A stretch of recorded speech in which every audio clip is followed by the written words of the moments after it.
Voltamos a falar sobre a morte da professora de História, Soraya Tatiana Bonfim França, de 56 anos. Ela foi encontrada neste domingo em Vespasiano.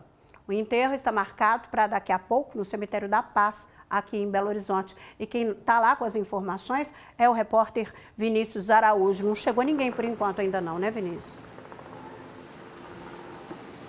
Ainda não, Shirley. A gente volta a falar ao vivo aqui do Cemitério da Paz, na região noroeste da capital. O sepultamento da professora Soraya Tatiana, a professora Tati, está previsto para as 9h30 da manhã de hoje. O velório aconteceu na noite de ontem, no cerimonial de uma funerária na região leste de Belo Horizonte. Uma equipe de reportagem nossa, inclusive, esteve por lá, viu? As colegas de trabalho da Tatiana estão inconformadas. Elas destacaram a bondade da professora no exercício da profissão. Ela era, inclusive, conhecida como Tia Tati. A reportagem é do Pablo Nascimento. O velório estava cheio de colegas de profissão da professora de História Soraya Tatiana Bonfim França. Elas estavam inconformadas com o crime e fizeram questão de falar da bondade da amiga. Era uma professora numa sala de aula construindo um futuro melhor, acreditando num cidadão melhor, num homem melhor. Nós começamos a trabalhar juntas no mesmo colégio.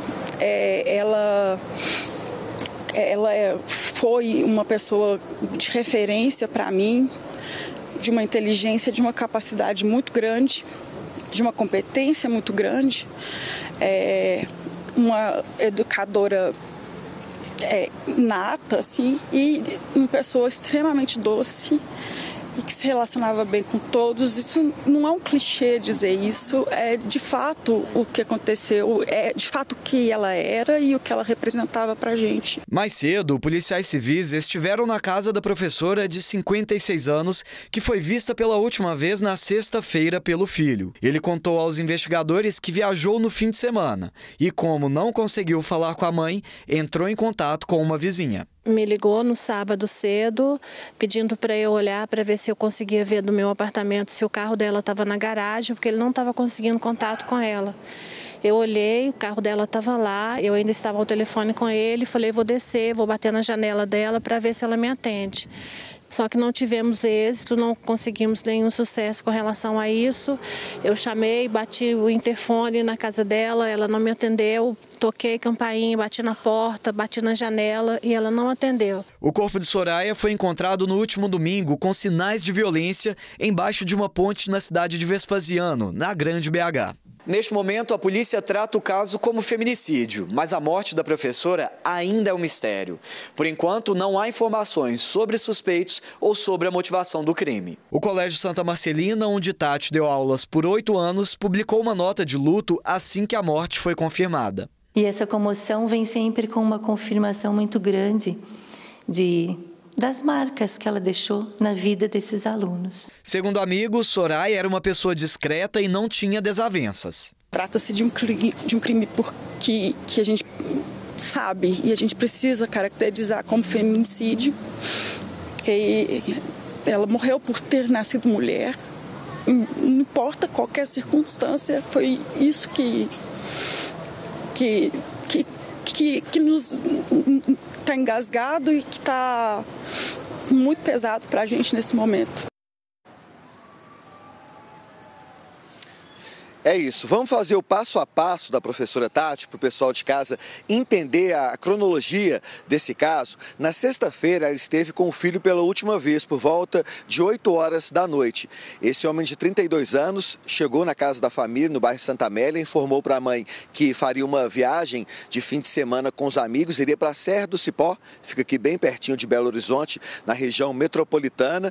Foi embora. Na manhã seguinte, no sábado, entrou em contato com uma vizinha, uma amiga da família, a Marilene Freitas, mais de 40 anos de convivência, pedindo para que essa mulher fosse até a casa da mãe dele e desse uma olhada se ela estava por lá, porque ele havia feito ligações, havia enviado mensagens e a mãe não havia retornado, o que era muito estranho, já que, segundo informações das amigas, a Tati sempre respondia as mensagens quase que imediatamente, sempre atendia as ligações. Essa vizinha foi até a varanda da casa dela, que fica em um andar superior, percebeu que o carro da professora estava na garagem do condomínio, foi até a porta, bateu diversas vezes, foi até o portão, bateu o interfone também, mas nada. Ela retornou para esse filho que estava na linha, dizendo que parecia não haver ninguém no imóvel. Ele então disse que retornaria da viagem para procurar pela mãe, porque estava muito preocupado.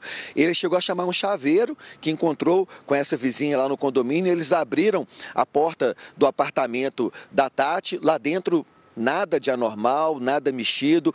A chave do carro estava no móvel da televisão, na sala. Ela percebeu apenas que não estavam lá os óculos que a professora tinha o costume de usar, e por isso o filho decidiu procurar em unidades de saúde. Imaginou que a mãe, por os óculos e o celular não estarem lá no local, ela poderia ter saído para ir ao médico, poderia se sentido mal.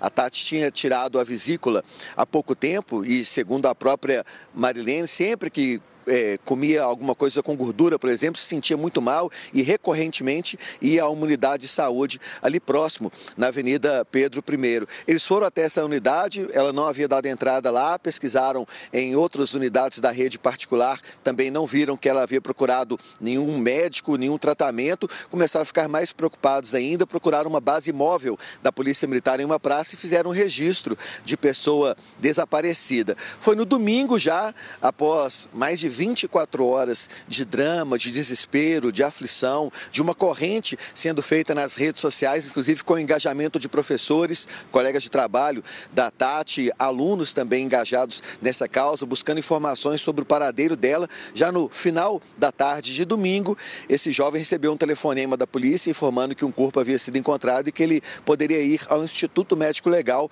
para ver se era a mãe dela. Infelizmente, a pior das notícias, ele confirmou que aquele corpo que estava no Instituto Médico Legal era realmente da Tati. E ela havia sido vítima de um crime bárbaro, né? O corpo encontrado nesse local aí que nós vimos nas imagens, um local ermo embaixo de um viaduto no Conjunto Caieiras, em Vespasiano, aqui na Grande BH. E a partir daí a polícia entra no caso, uma investigação de feminicídio.